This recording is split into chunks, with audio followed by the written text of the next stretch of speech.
ভক্তিমতী হয়, স্বামীকে ভক্তির পথে নিয়ে যায়, তারাই তো হলো সহধর্মিণী। যে স্ত্রী স্বামীকে ভক্তির পথে নিয়ে যায়। যেমন এক ভক্ত ছিল মাকে মাধবী, যে মাধবী তার স্বামীর নাম হচ্ছে হরিদাস। কোন হরিদাস? না, ডাকাত হরিদাস। ডাকাত হরিদাস হওয়ার মানে কি মা? লোকের ঘরে চুরি করে, ডাকাতি করে, সেই ডাকাত হরিদাস।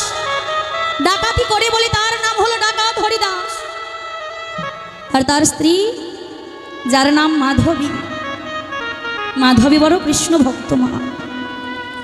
কৃষ্ণ নাম ছাড়া সে কিছু জানে না। ঘরের মধ্যে গিরিধারী পূজা করে, যেখানে হরিনাম সংকীর্তন হয়, যেখানে ভাগবত পাঠ হয়, ওই মাধবী ভাগবত অধ্যয়ন করতে যায়, ভাগবত শ্রবণ করতে যায়। একদিনই যখন মাধবী গেছে বাবা ভাগবত আস্বাদন করতে, এদিকে যখন গ্রামের মধ্যেখানে একটি বড় বৃক্ষ, ওই বৃক্ষের গোড়ায় যখন ভাগবত পাঠক ভাগবত পাঠ করছে, ওই ডাকাত হরিদাস গাছের পিছনে দাঁড়ায় আছে। আপনাদের মতো ভক্তরা যখন বাবা ভগবত শ্রবণ করতে এসেছে, ভগবত শ্রবণ করছে, একে একে আসছে, ওই ডাকাত হরিদাস বলছে আরো ভক্ত আসো, তারপরে আমি ডাকাতি করব। এখনো তো অনেক ভক্ত আসে নাই, অনেক ভক্ত একসঙ্গে একত্রিত হবে, আমি তারপরে ডাকাতি করব। যখন ভাগবত পাঠক আমার সেদিন ভাগবত পাঠ করে শোনাচ্ছেন ভক্তদের কোন লীলা? না, ভগবান শ্রীকৃষ্ণের গোষ্ঠ লীলা। যে গোষ্ঠ লীলায় আমার ভাগবত পাঠক আস্বাদন করাচ্ছে, ওই ভাগবত পাঠক বলে উঠল, গো তোমরা কেউ জানো বৃন্দাবনের কৃষ্ণ, ওই কৃষ্ণ যখন নবলক্ষ ধেনুর মাল নিয়ে দ্বাদশ রাখালকে নিয়ে যখন গোষ্ঠে যায়, তার মা তাকে 9টি অলংকার দিয়ে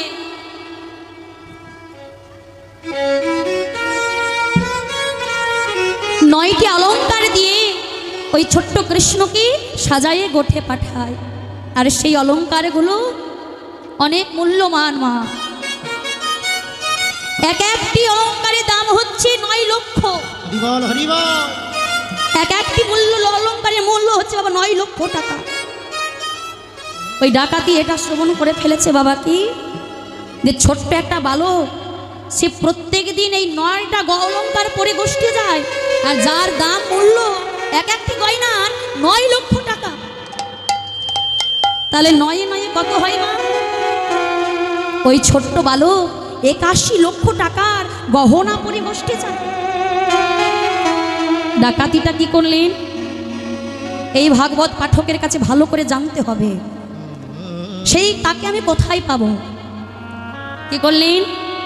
বলছে আমি যদি এখন সরাসরি গিয়ে ভাগবত পাঠককে জিজ্ঞাসা করি, তাহলে সবাই আমাকে দেখে ভয় পেয়ে পালিয়ে যাবে। তাই কি করলেন? ওই ডাকাত হরিদাস মুখটাকে বেঁধে ভাগবত পাঠকের পিছনে থেকে বলে উঠলেন, আচ্ছা ভাগবত পাঠক, আপনি যে বললেন ওই ছোট্ট শিশুটি প্রত্যেক দিন 9টা গহনা পরে গোষ্ঠে যায়, আচ্ছা তার নামটা কি? পিছন থেকে বলে উঠলেন কৃষ্ণ। আবার ভাগবত ঠাকুর ভাগবত করাচ্ছে, ভাগবত পাঠ করছেন। আবার ওই ডাকাত হরিদাস বলে উঠলেন, আচ্ছা পাঠক ঠাকুর বলুন তো তার বাড়িটা কোথায়? আরে কে হে তুমি? আমি ভাগবত পাঠ করছি, আমাকে আমার মতো করতে দাও। বারবার তুমি পিছন থেকে আমাকে বারবার করে বলছো আমি আমার মতো ভাগবত পাঠ করব। পিছন থেকে যেই না বলেছি মা, আর হাতের ধাক্কায় ওই তার বদন থেকে ওই গামছাটি সরে গেছে। আর যেই না গামছাটি সরে গেছে, সঙ্গে সঙ্গে চিৎকার করে উঠলেন, ডাকাত হরিদাস এসেছে, ডাকাত হরিদাস, পালাও পালাও, সকলে পালিয়ে যাও। সকলে যখন ডাকাত হরিদাসকে দেখে ছুটে পালিয়ে যাচ্ছে, ভাগবত ঠাকুর দেখল যেগুলো বাবা ভাগবত শ্রবণ করতে এসে যারা কেউ চাল দিয়েছে, কেউ 2 পয়সা দিয়েছে, ভাগবত ঠাকুর বলছে সেইগুলোর জন্যই তো আমার সংসারটা চলে। আজ যদি আমি এই তন্ডুলগুলো ফেলে চলে যাই তাহলে তো আমি না খেয়ে মরবো, কিন্তু এগুলো যদি নিতেও যাই তবু আমি ওই ডাকাত হরিদাসের কাছে মরবো। আমি কোন পথে যাবো ঠাকুর? এগুলো নিলেও মরতে হবে, না নিলেও মরতে হবে। এগুলো না নিয়ে ঘরে ফিরে যদি পালিয়ে যাই না খেয়ে মরতে হবে, আর এগুলো আনতে যদি গিয়ে হরিদাসের কাছে ধরা পড়ে যায় ওই ডাকাত হরিদাস আমাকে হত্যা করবে। তাই মরতেই যদি হয় তাহলে দুটো খেয়েই মরবো। তাই কি করলেন ওই পাঠক ঠাকুর তাড়াতাড়ি করে ওই চাল ডালগুলো বেঁধে ছুটতে শুরু করেছে বাবা। যে পাঠক ঠাকুরে 1 মাইল ছুটতে লাগে বাবা 7 ঘন্টা, আর সেই পাঠক ঠাকুর ওই হরিদাস ডাকাতের ভয়ে ছুটে চলেছেন ঘন্টায় 7 কিলোমিটার বাবা। ছুটতে ছুটতে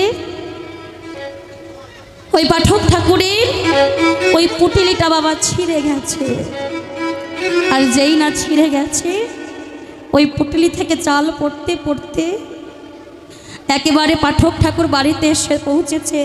ওগো ওগো তাড়াতাড়ি করে দরজা খোলো, ওই ডাকাত হরিদাস আমার প্রাণ আজ মেরে ফেলবে, আমায় হত্যা করে দেবে। ওগো তাড়াতাড়ি করে দরজাটা খোলো। পাঠক ঠাকুরের স্ত্রী তাড়াতাড়ি করে দরজা খুলে বলছে, স্বামী তোমার কাছে তো আছে ওই 2 পয়সার চাল আর 2 পয়সার ডাল, ওই ডাকাত কেন তোমার পিছু নেবে? আমি সত্যি বলছি, তাড়াতাড়ি করে জানালা দরজা বন্ধ করে দাও, ওই ডাকাত হরিদাস আমার পিছু নিয়েছে। দরজা বাড়ি দিচ্ছে বাবা ডাকাত হরিদাস। দরজা খুলুন, দরজা খুলুন পাঠক ঠাকুর, ভাই আপনি দরজা খুলুন। পাঠক ঠাকুরের স্ত্রী দরজা খুলে বলছে, কি হয়েছে? বলছে পাঠক ঠাকুর কোথায় আছে তাকে আমার কাছে নিয়ে এসো, আর না হলে আমাকে তার কাছে নিয়ে চলো। ওই পাঠক ঠাকুরের কাছে তার স্ত্রী নিয়ে গেলে, পাঠক ঠাকুর আমি তো আপনাকে মারতে আসিনি, আমি আপনাকে তখন থেকে চিৎকার করে বলছি দাঁড়ান দাঁড়ান দাঁড়ান, আপনি ছুটে পালিয়ে আসলেন। আমি আপনার কাছে শুধু একটি কথা জানতে চাই, যখন ভাগবত পাঠ করছিলেন তখন আপনি বলছিলেন একটি বালক নাকি প্রত্যেক দিন তার মাতাকে 9টি অলংকার পরিয়ে গোষ্ঠী পাঠায়, আর সেই অলংকার একটি অলংকারের দাম নাকি 9 লক্ষ টাকা। তাই পাঠক ঠাকুর আপনি নামটা যেন কি বলছিলেন? নামটা ওই কৃষ্ণ নাকি বলছিলেন? হ্যাঁ হ্যাঁ নামটা কৃষ্ণ বলেছিলাম। পাঠক ঠাকুর বলল, আমায় মেরো না পাঠক ঠাকুর, আমি আপনাকে মারতে আসিনি। ওই কৃষ্ণের বাড়িটা কোথায় বলতে পারেন? পাঠক ঠাকুর বলছে, আমি তো জানি না, তবে ভাগবতে আমি পড়ে দেখেছি ওই কৃষ্ণের বাড়ি হলো বৃন্দাবনে। বৃন্দাবন,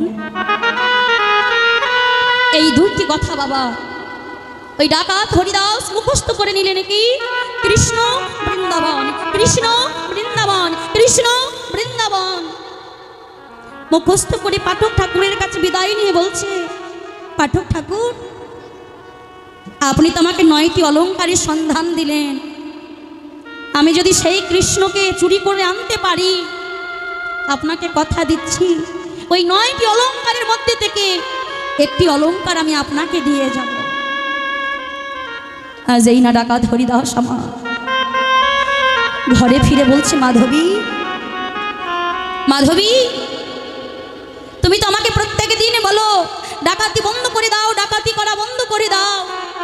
মাধবী আজ আমি তোমায় কথা দিচ্ছি, আমি সারা জীবনের জন্য সারা জীবনের মতো আমি ডাকাতি করা ছেড়ে দিলাম।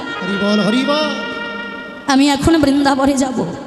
আহা মাধবী বড় কৃষ্ণ ভক্ত, স্বামী যখন কৃষ্ণ বৃন্দাবন করছে মনে মনে বলছে আমার স্বামীটা হয়তো পরিবর্তন হয়ে গেছে। স্বামী তুমি বৃন্দাবনে যাবে, একটু অপেক্ষা করো, আমি তোমার জন্য একটু খাবার তৈরি করে দিই, 2টো রুটি তরকারি করে দিই। স্ত্রী মা, যে স্ত্রী স্বামীকে ভক্তির পথে পাঠায়, যে স্ত্রী ভক্তি পথে যাওয়ার জন্য সহযোগিতা করে, সেই তো সহধর্মিণী। আজ যখন আমার মাধবী স্বামীকে বড় যতনে করে দিয়ে যেই না রুটি তরকারি করে দিয়ে, যেই না ডাকাত হরিদাসকে বৃন্দাবনে ছেড়ে চলে বৃন্দাবনে যাচ্ছে, একদিন নয়, 2 দিন নয়, 3 দিন নয় মা, 15 দিন একভাবে হেঁটে চলেছে ওই হরিদাস। যে রুটি তরকারি নিয়েছে মা, সেটা কতদিন যাবে? 1 দিন 2 দিন। তারপরে হরিদাস আর পথ চলতে পারছে না। খিদের জ্বালায় আর হরিদাস যখন পথ চলতে পারছে না গো, হরিদাস মনে মনে বলছে, কৃষ্ণ, তোমাকে ভালোবাসলে কি এত কষ্ট পেতে হয়? তোমাকে ভালোবাসলে কি এত দুঃখ পেতে হয়? যেই আবার ওই ডাকাত হরিদাস কাঁদছে, খিদের জ্বালায় আর পথ চলতে পারছে না। আজ 2টি বাহু তুলে গাছের গোড়া থেকে গোড়ায় বসে হরিদাস ডাকছে, কৃষ্ণ, কৃষ্ণ রে,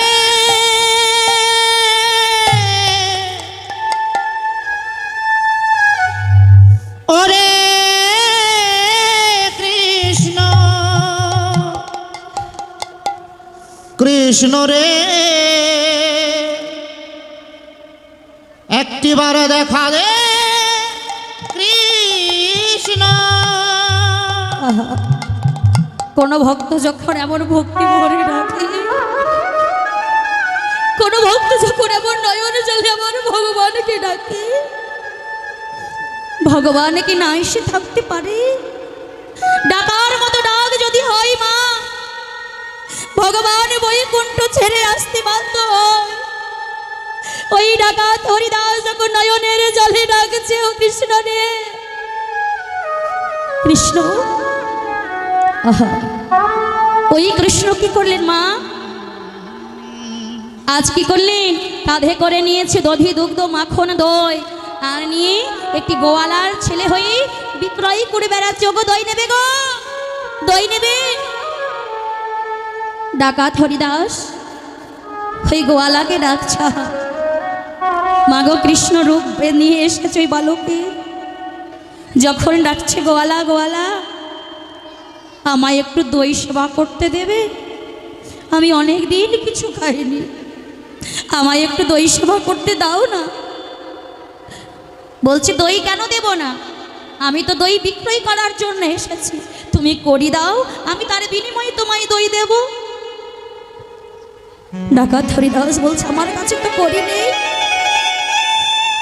আমার কাছে কোনো করি নেই, তবে তুমি যদি আমায় বিশ্বাস করে এখন দই সেবা করতে দাও, আমি ওই বৃন্দাবনে যাচ্ছি কৃষ্ণকে চুরি করতে।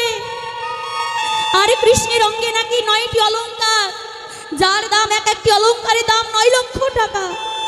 আমি কথা দিচ্ছি, ওই কৃষ্ণকে যখন চুরি করে আনবো, তোমাকে ওই 9টা গহনার মধ্যে একটি গহনা তোমায় আমি দিয়ে দেব। হরি বল, হরি বল। বলছে, তুমি যখন বলছো এত করে, তোমায় বিশ্বাস করে আমি দই দিচ্ছি। আজ ভগবান আমার, আজ বালক সেজে এসে ওই ডাকাত হরিদাসকে নিজে হাতে দই সেবা করাচ্ছে। আজ ভগবান এসে ভক্তকে দই সেবা করাচ্ছে। যখন হরিদাস বৃন্দাবনে যাবে বলে আবার পথ হাঁটতে শুরু করেছে, ওই বৃন্দাবনে যেতে হলে একটা নদী পেরোতে হয়। ওই ডাকাত হরিদাস নদীর কাছে সে বলছে, মাঝি ভাই, ও মাঝি ভাই, মাঝি ভাই, আমায় পার করে দাও মাঝি ভাই। অনাদি রাধি গোবিন্দ আমার ছোট্ট একটি মাঝির রূপ ধারণ করে নৌকা নিয়ে চলে আসছে। হরি বল, হরি বল। ও মাঝি ভাই, তুমি আমায় পার করে দাও মাঝি ভাই। বলছে, আমায় পারের করে দিলেই আমি পার করে দেব। আমার কাছে তো কোনো করি নেই, যদি তুমি আমায় বিশ্বাস করে যদি পার করে দাও, ওই বৃন্দাবনে গিয়ে কৃষ্ণকে যখন চুরি করে আনবো, তার 9টি গহনার মধ্যে একটি গহনা তোমায় আমি দান করে যাব। ওই ছোট্ট কৃষ্ণ মনে মনে বলছে, বেটা আমাকে যাচ্ছে চুরি করতে, আর আমার গহনা এনে আমায় দেবে। হরি বল, হরি বল। বেশ বেশ, তুমি যখন এতবার করে বলছো, আমি তোমায় পার করে দিচ্ছি, তবে গহনাটা দিয়ে যেও।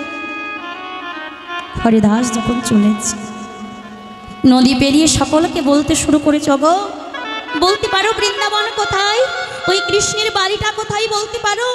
সকলে দূর দূর করে তাড়িয়ে দিচ্ছে, কোথা থেকে পাগল আসলো, বৃন্দাবনে নাকি কৃষ্ণের কাছে যাবে। বৃন্দাবনে তো কৃষ্ণ থাকে না। মাগো, সেই ডাকাত হরিদাস কি করেছে, ওই যে ভাগবত ঠাকুর আমার ভাগবত পাঠ করতে করতে বলেছে যে ওই কৃষ্ণের বৃন্দাবনে থাকে যে কৃষ্ণ, তার নবলক্ষ ধেনু পরে প্রত্যেক দিন দ্বাদশ রাখাল সহ বসতে যায়। কোনো কথা শুনিনি, এই কথাটা কানে শুনেছে বাবা, যে ওই কৃষ্ণের নবলক্ষ ধেনু আছে আর দ্বাদশ রাখাল আছে। আজ কি করেছে, সেই বৃন্দাবনে সবার হাতে পায়ে ধরছে আর বলছে, ওকে বলো না কোথায় কৃষ্ণ আছে। সকলে পাগল মনে করে দূর দূর করে তাড়িয়ে দিচ্ছে। আবার একজনে কেউ বলে উঠলে, ওই যে দেখতে পাচ্ছ ওই পথ দিয়ে প্রত্যেক দিন কৃষ্ণ তার দ্বাদশ রাখাল ও ধেনু বৎস নিয়ে প্রত্যেক দিন গোষ্ঠে যায়। আহা, ভগবান দেখছেন আমার ভক্ত এত বিশ্বাস নিয়ে আমার কাছে এসেছে, আমি যদি আমার ভক্তকে দেখা না দিই, আমি যদি আমার ভক্তকে ধরা না দিই, তাহলে তো এই ভক্তের বিশ্বাস থাকবে না।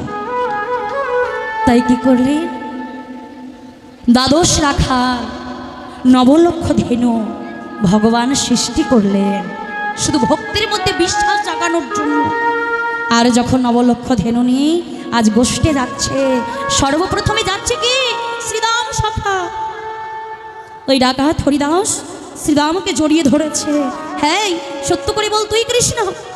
বলছে, না গো আমি কৃষ্ণ কেন হব, আমি হলাম শ্রীরাম, কৃষ্ণ তো পিছনে আসছে।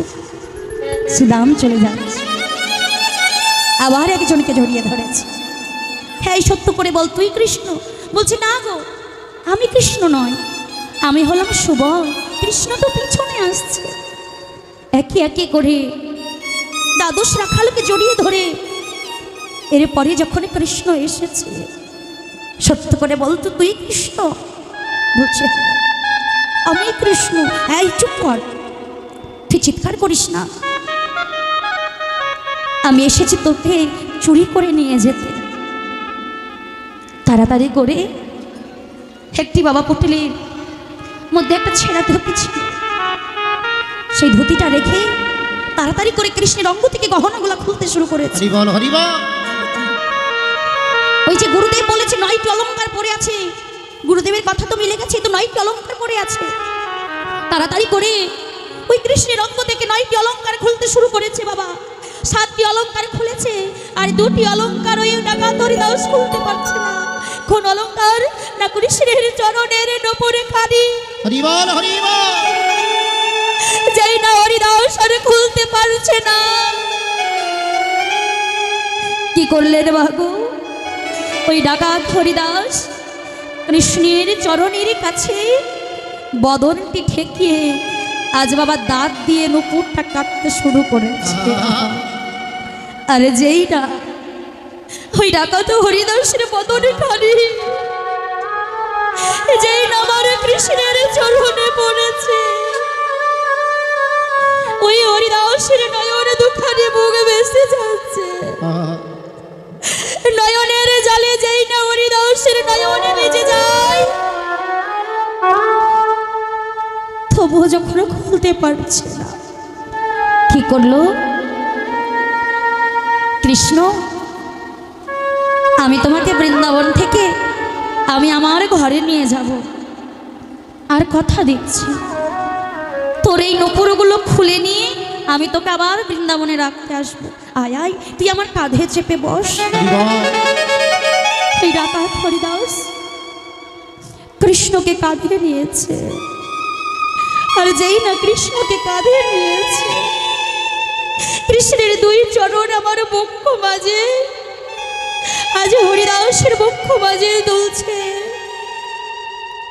হরিদাস মনের অজান্তে নয়ন ধারায় কৃষ্ণের চরণ দুখানে ভিজে যাচ্ছে, কাঁধে করে নিয়ে যাচ্ছে। আর সেই নদী, যে নদী পেরিয়ে হরিদাস গিয়েছিল আর মাঝিকে বলেছিল, মাঝি বৃন্দাবন থেকে যখন কৃষ্ণকে চুরি করে আনবো তোমায় একটি গহনা দিয়ে যাব। নদীর পাড়ে এসে দেখছো সেই মাঝিটা নেই, থাকবে কি করে গো? যে মাঝিটা পার করেছে সে কি আর অন্য কেউ? সে যে আমার কৃষ্ণই ছিল। আজ অন্য মাঝি হয়ে আসবে কি করে? একেবারে হরিদাসের কাঁধে করে নিয়েছে। হরি বল। এবার যাচ্ছে সেই দইওয়ালার কাছে। দইওয়ালারও দেখা পেলে না কেন মা? কৃষ্ণ তো তার কাছে আছে, দইওয়ালাকে পাবে কি করে? তাড়াতাড়ি করে ঘরে এসে মাধবীকে রাখছে। মাধবী, মাধবী, মাধবী, দরজা খুলো মাধবী, দরজা খুলো।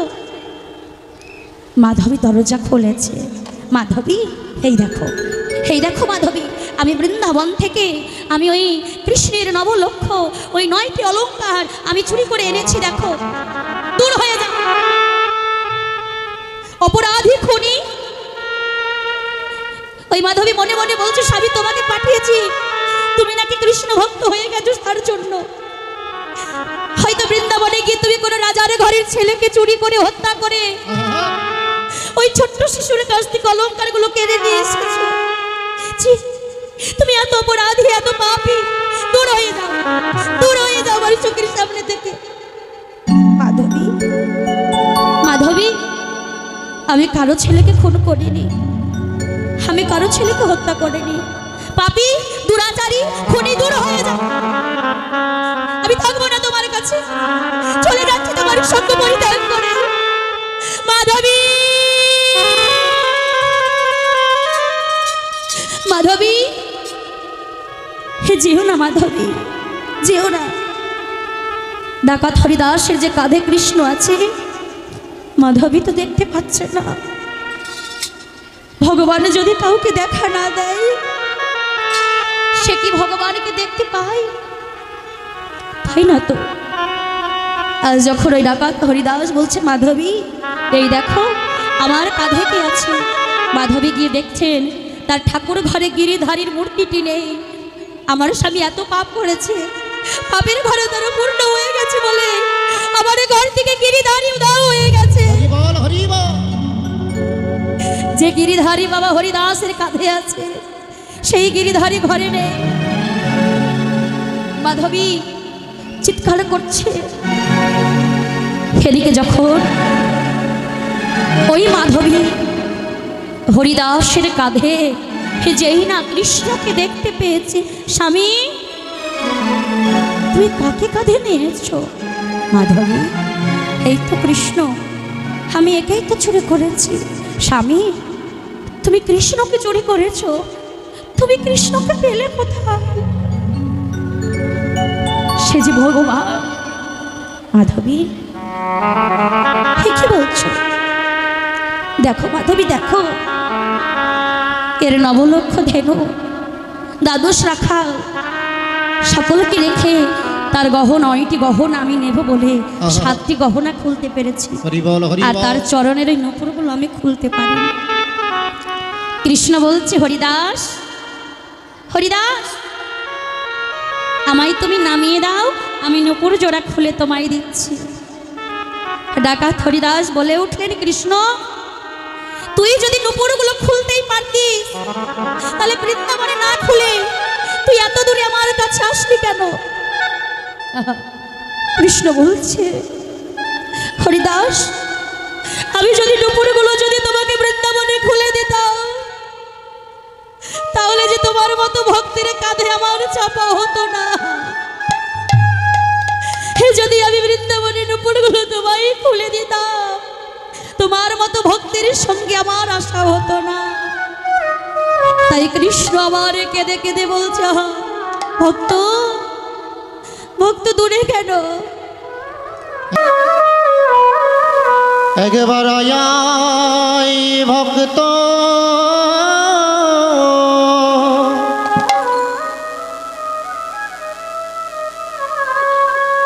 ভক্ত আমার বুকে নিতাই গৌর হরি বল, হরি বল।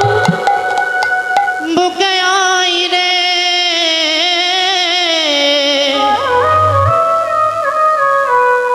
একবার আয়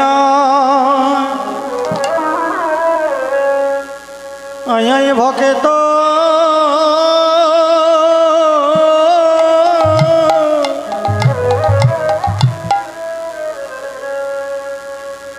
আমার বুকে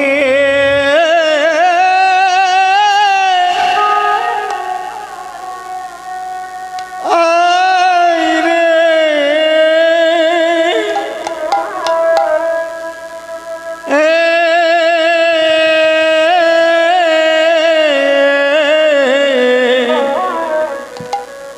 একবার আয় ভক্ত হৃদয় গৌর হরিবল হরিবল।